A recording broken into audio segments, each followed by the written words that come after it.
Well, here it is on Friday, June the 19th, 2009. And I thought it might be time to walk out to the garden and to sort of take a look at it and let my viewership know what kind of rewards you can receive if a couple things come together. One, the soil. And I will mention here that I've been farming this little plot of land for the last 5 or 6 years. This year I sent off via the Newton County agent to the University of Georgia a soil sample, and it was returned telling me to not add any more lime. So I've got plenty of lime in this soil out here, which tends to be very acid. But instead put down some 10-10-10, and they gave me a formula how much to mix with the soil, and I did so and tilled it in. So if you've got good soil and then you combine that with good rain, which we've had this year, in fact I think Georgia pretty much is over the drought from what I'm told, even though we've not received any rain here in the last week or so. I do put a lot of water on this via the irrigation system. So, at any rate, here we are. And the first thing you'll notice is the fence around the garden.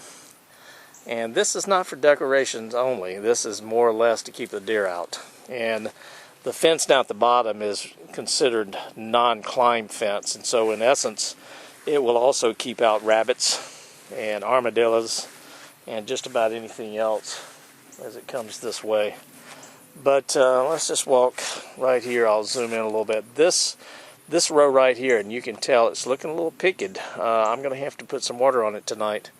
But the first row is that of black-eyed peas. This is the first time I've grown peas here, so we'll see how they do. The second row right here, and Carol and I just recently, in fact about 2 days ago, we went ahead and picked the green beans off of this. These are called Blue Lake bush beans or green beans, and we were able to get about 10 gallons off the first picking, and there'll be more.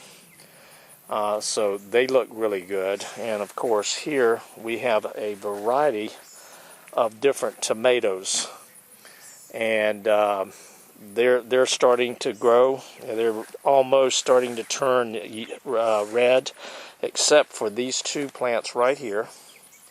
And let me just zoom in a little bit. What you're going to see here are actually tomatoes that are considered golden, or they basically are, let me switch this around a little. They're yellow in nature. Not often will you see a yellow tomato, but you will on these. And then a lot of the other ones, of course, like this one right here, is beginning to turn red. And let's just walk out between the rows here a minute.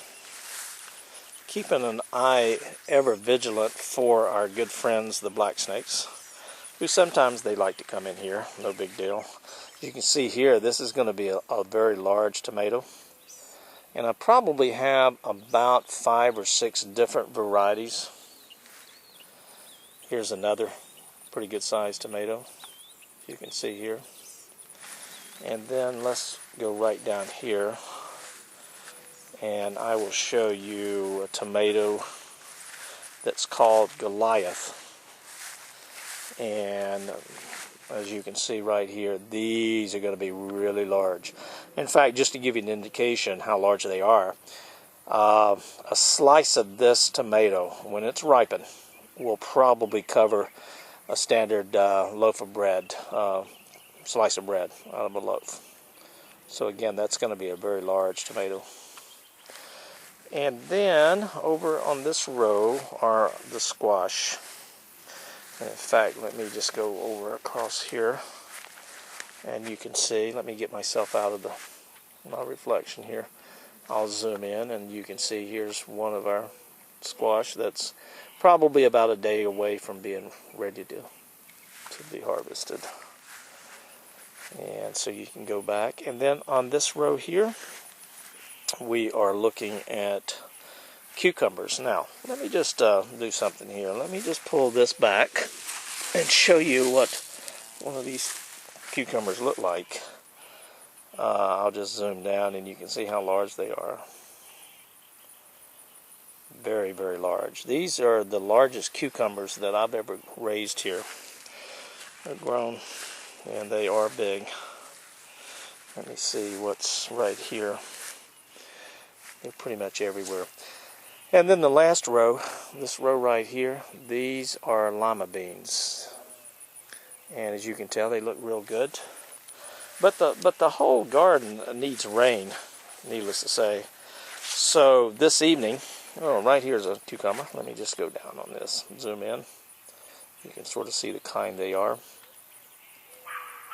But let me just go ahead and tell you that I will put at least an hour's worth of rain or water on these, on the garden tonight, later in the evening. Don't want to do it during the midday, obviously, because it will evaporate. So the best time to water is early in the morning or late in the evening. Here's another cucumber. And you can see, here's another one right here.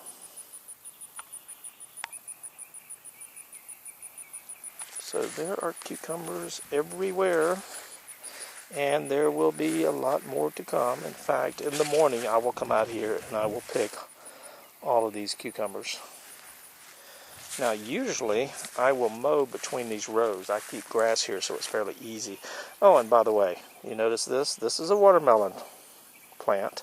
I did not plant that this year. It came in from last year. But again, usually I keep the weeds out a little bit better.